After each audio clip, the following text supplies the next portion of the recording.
La Maria del Mar, definir-la com a artista en lletres majúscules i de neon.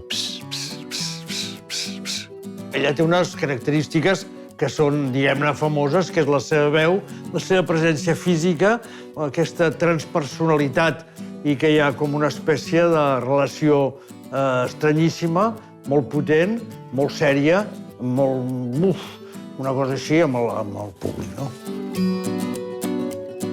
És que ella toca totes les tecles necessàries, perquè igual canta amb una guitarra, amb un piano, amb un acordió, amb un grup jazzístic, fent un espectacle amb en Quico Pi de la Serra. Ella té més possibilitats perquè pot anar a treballar amb una cantant grega, amb una orquestra simfònica egípcia, amb una banda brutal del nord d'Àfrica. Clar, i ella ho fa. M'agrada molt veure com reacciona gent d'altres cultures, d'altres indrets, davant la presència de Maria del Mar.